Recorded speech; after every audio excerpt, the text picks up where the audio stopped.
So I'm reflecting upon the uniqueness of our spiritual community. And I think that's a much nicer way to say.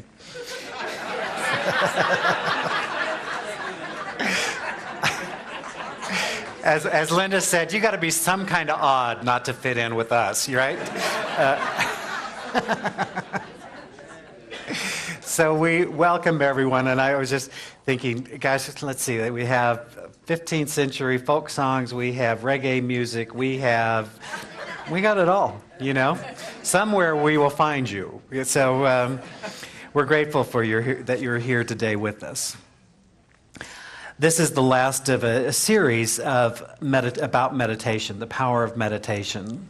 I've been using a wonderful book called The Power of Meditation by Edward Veryoon, who's a wonderful minister for our Centers for Spiritual Living in Santa Rosa.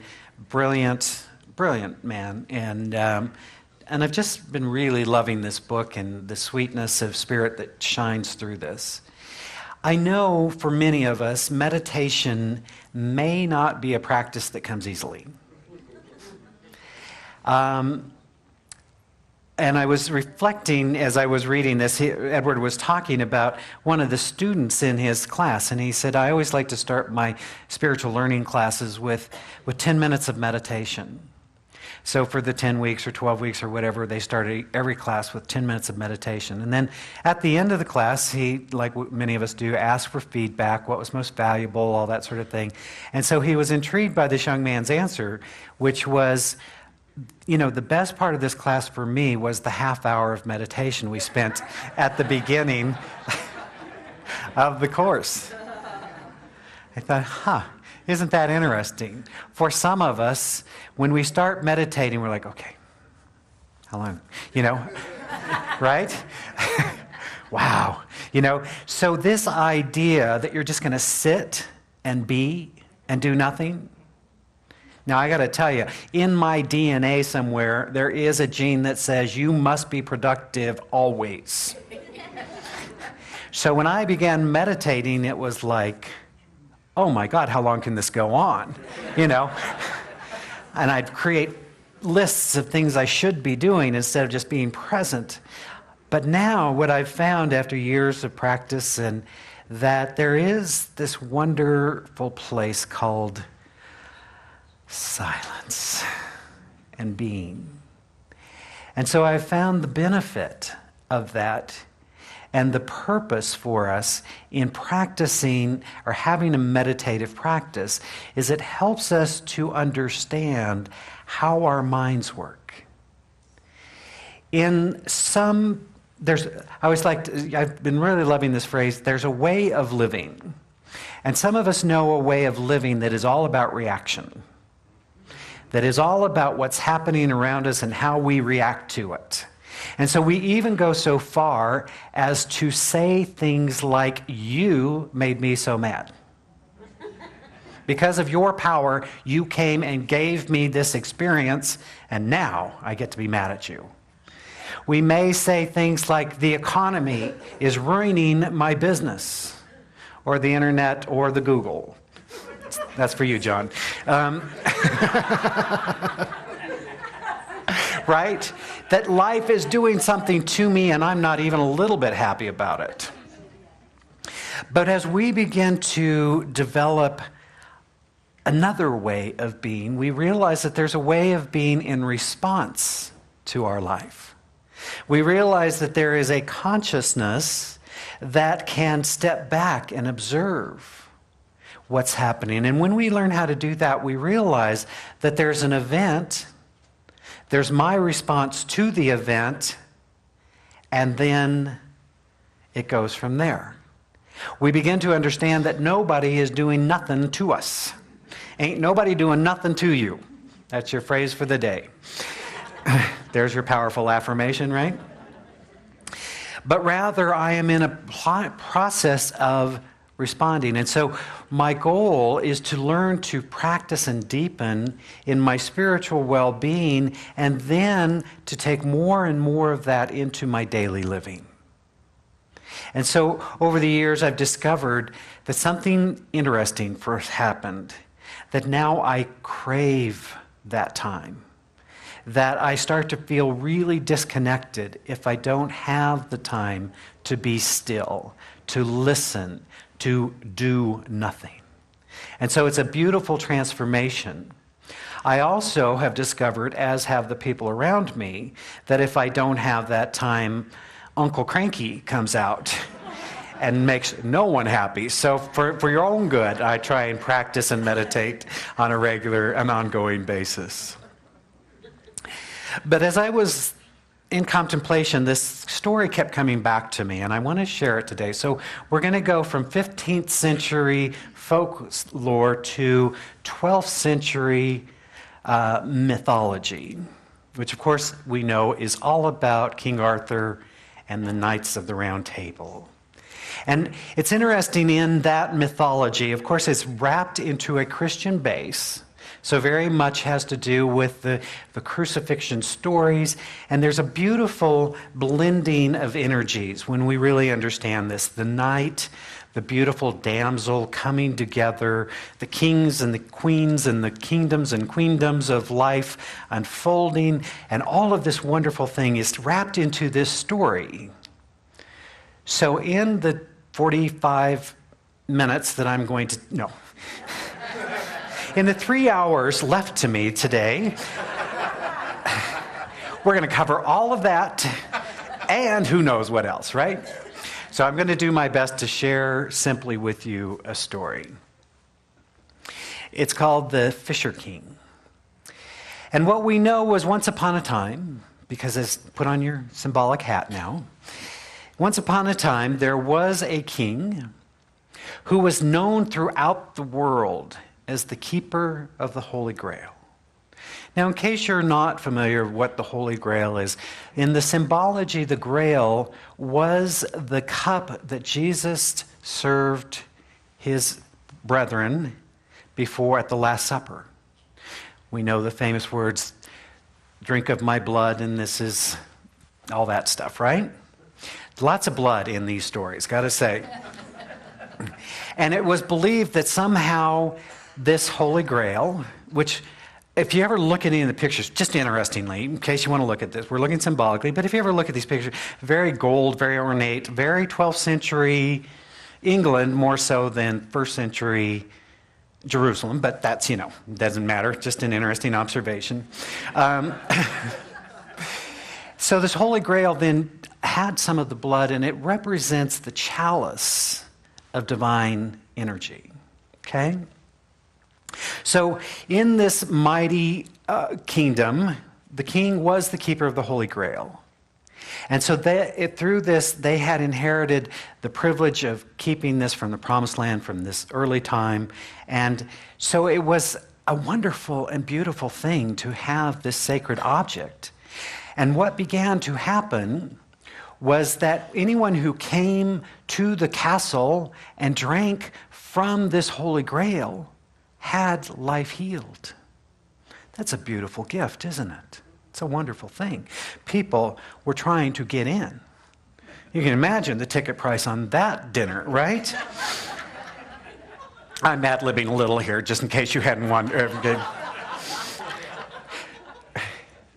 And so the king had a handsome young son who loved nothing more to be out in the woods, to explore, to fish, to hunt, to ride his horse, to do all of these wonderful things. He loved that time of silence and solitude and being still. And one night as he was riding along, he came across a campsite, and there at the campsite there was a salmon over a spit, or on a spit over the fire, roasting. And so he waited. There was no one around. And so he waited, and still no one. And finally he said, this is going to burn. I need to take this off. And so he took it off, and he waited, and there was still no one around. And so what are you going to do? He had a little piece of the salmon. He popped it into his mouth. But lo and behold, it was still extremely hot. And so he burnt his mouth and spit it out of his mouth, throwing him off balance, falling into the fire where he's skewered by the spit in, let's just say, his private parts. since it's church. I didn't make that part up. That comes right out of the story. Now, you know you're having a bad day when you not only burn your mouth, but you skewer your private parts. Things are not going well. And that's the story. Thank you for being here. But wait, there's more to this story. You're still kind of stuck with that imagery, though, I can tell. So, lo and behold, the son comes back to the castle, and for whatever reason is not healed. The grail does not work, nothing works. And so for years and years, this young man is in pain, never fully recovering from his wound. Now keep in mind, all of us carry wounds. So eventually he becomes the king. And even though they're still the keeper of the Holy Grail, all of these wonderful things are happening, no relief in sight. Eventually, as in all good of this mythology, a knight comes along called Parsifal. And Parsifal comes to the kingdom. And one of the things he witnesses is that every period before these feasts where people get to drink from the Holy Grail, there's this procession. And beautiful damsels and great pageantry happens, and somebody carries the spear, somebody carries the bloody spear that pierced Jesus' chest. The Holy Grail is there. All of this imagery and pageantry is happening, and he thinks, what is this? What is this all about? But he's kind of a new knight. Doesn't have the confidence, doesn't have the understanding, and so a part of him wants to ask the question, but he doesn't listen. And so eventually he enjoys the feast, he goes off on his way, and as he is riding away from the castle, he just knows something's missing. Have you ever had that feeling where you were in a situation and you knew there was something more you were to contribute, and yet you left and it just kind of niggles? So he goes on and goes about being knighthood, being a knight and fighting wars and being a warrior and doing all this sort of thing. And over the 20 years, he becomes much less enchanted with being a warrior. Much less enchanted. He begins to see that these young men fighting in battle look more and more like the son that he's raising. And he begins to have a different understanding about life and how it works. But sure enough, after 20 years, he returns to the castle. Now here's our poor king, still no healing. And the story says he watched the procession once again, and he says, I want to know, what is all this symbology? What is all of this going on? What is this all about? And he asks the question, who does the Grail serve? And the king is healed.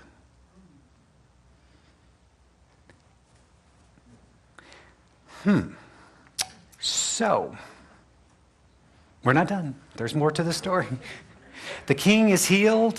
Now, understand that all this while the king was unhealed, not only was he unhealed, the kingdom became very barren. It became a wasteland. Nothing grew. The crops were killed. The animals weren't growing. It was a wasteland. Because in those days, there was a relationship between the king or queen and her kingdom or queendom. Right? When the healing occurred for the king, the kingdom began to prosper again. Isn't that a lovely story? What does it have to do with us, you're asking? Well, let's just take a metaphorical, metaphysical look at this for a moment. Now, this is, again, realize this is all wrapped into the Christian mythology. And I use that word very gingerly and lovingly.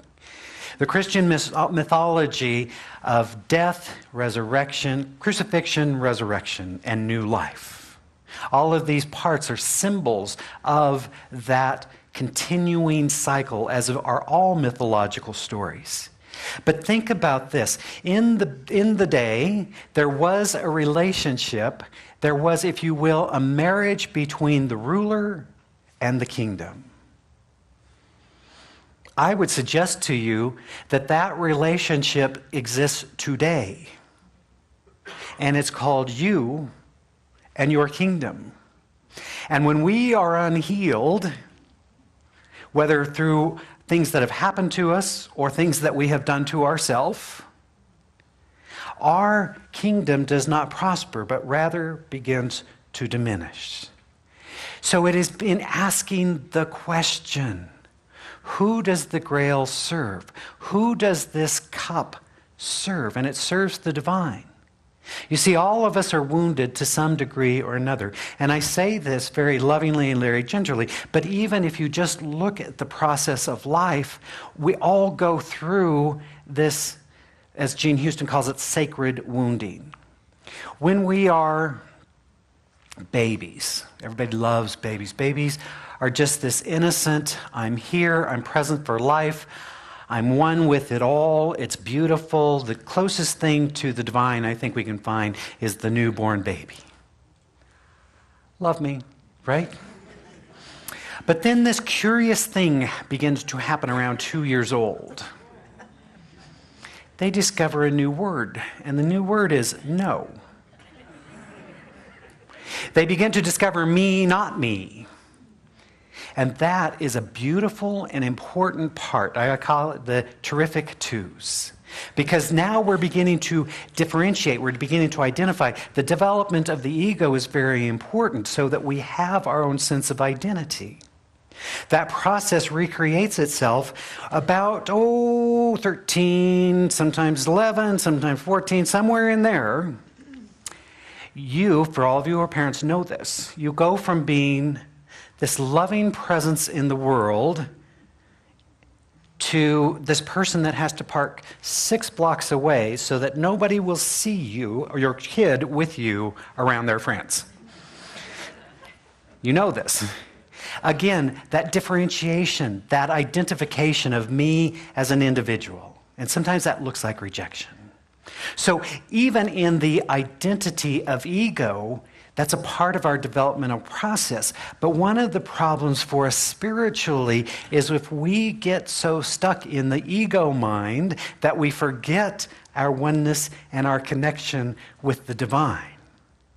So in this story, as graphic as it is saying to us there's symbology at work here, that the spear represents the sacrifice. And sacrifice, again, means to make sacred.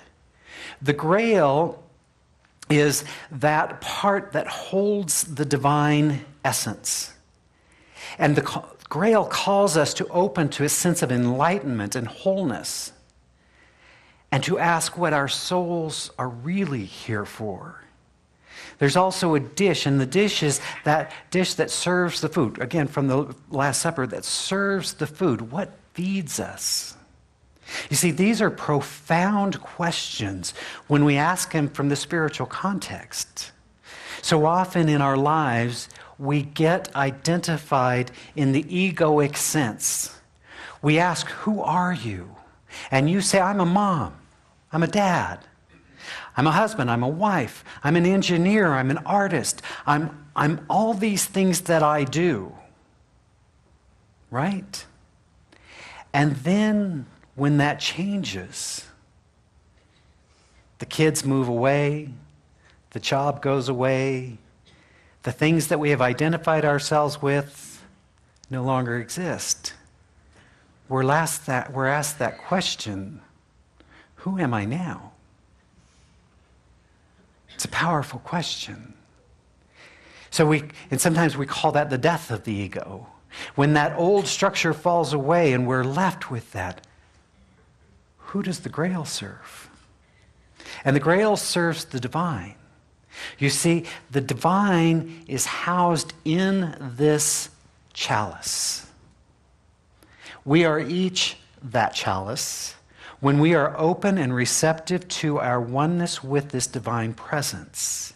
And we find in that our power and our wisdom and our clarity comes when we're using our life in greater service to who we truly are.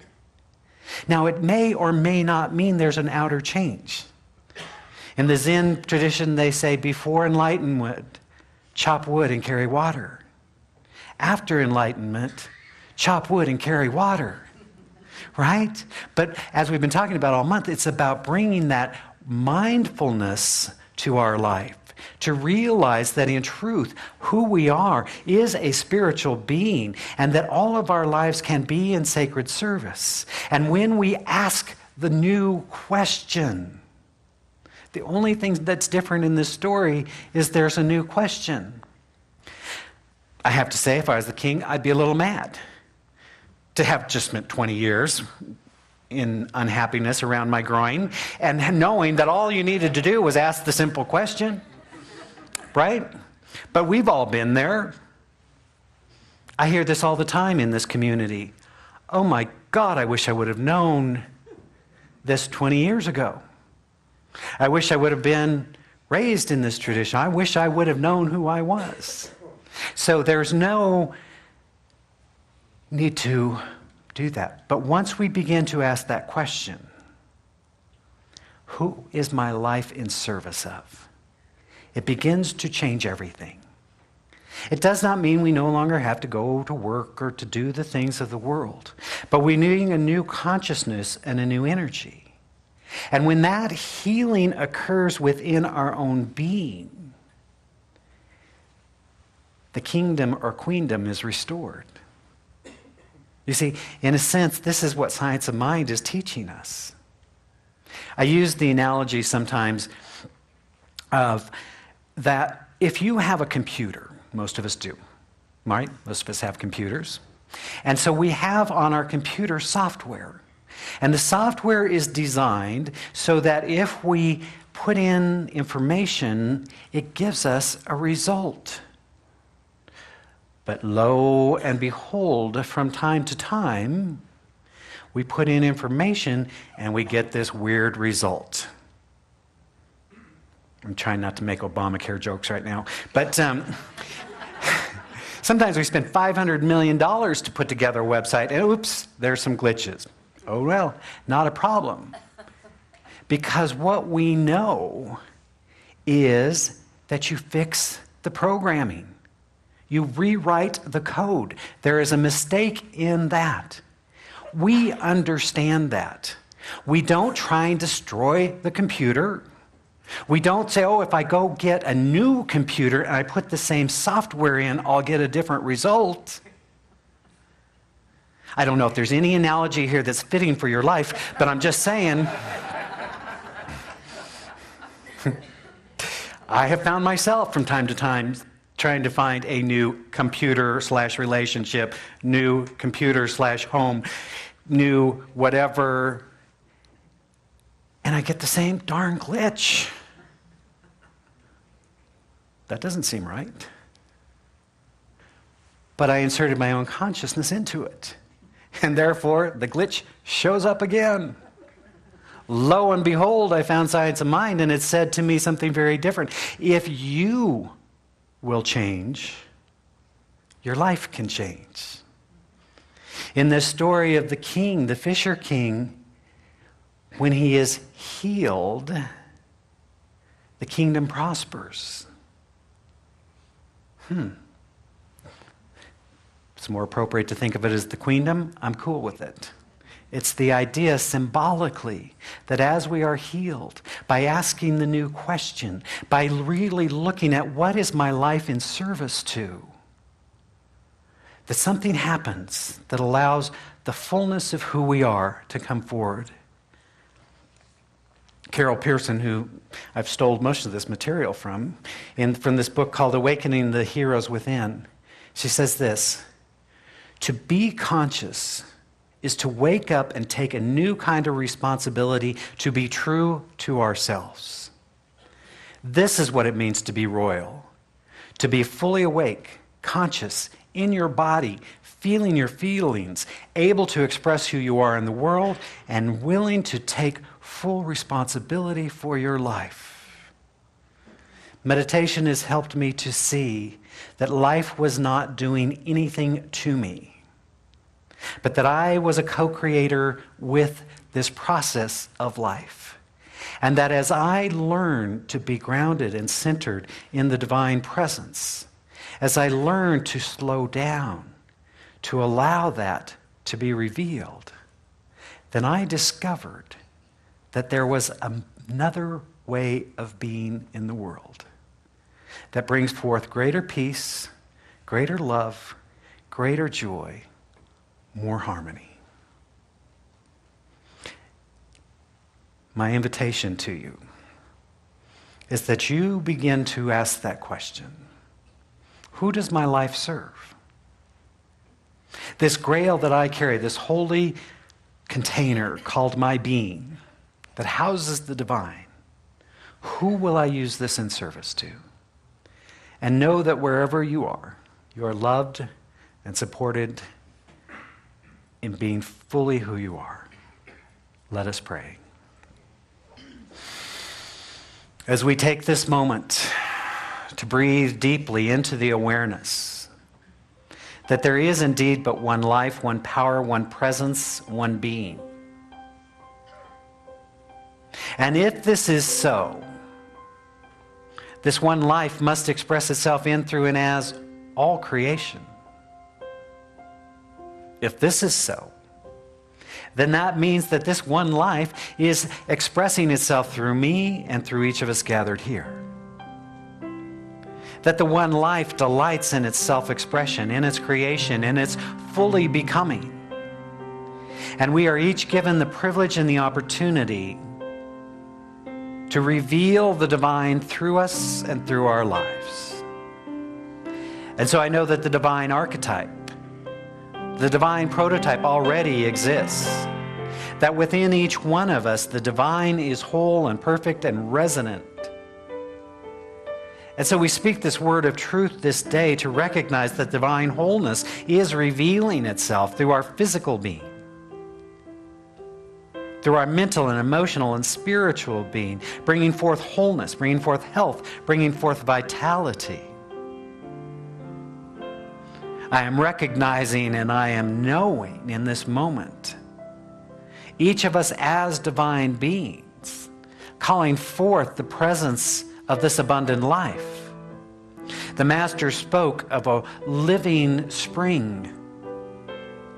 It is being in this consciousness that we thirst no more. For we are abundant beings right here, right now, by our divine inheritance. We're simply becoming more aware and awake to it. I know that love is indeed the only reality, for love is the self-givingness of spirit.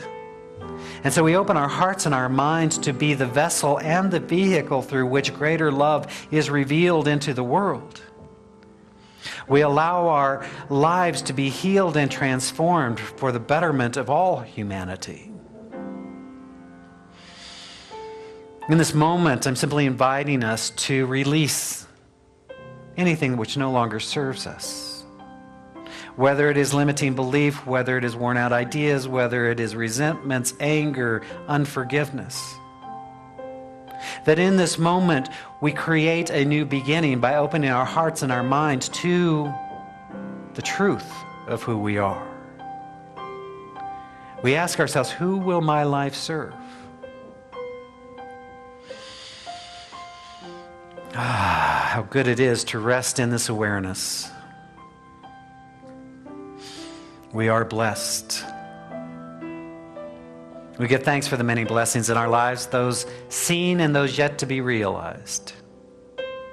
And we extend a blessing from this place. We first bless this spiritual community, that we might be a bright light in a world that sometimes appears as dark. That we might be an open, loving, welcoming community that reminds everyone of the truth of who they are. We extend a blessing to our brothers and sisters around the planet, holding the high vision for a planet at peace, a world that works for all. And as always, we extend a blessing to all priests, rabbis, ministers, teachers of every faith and every faith tradition.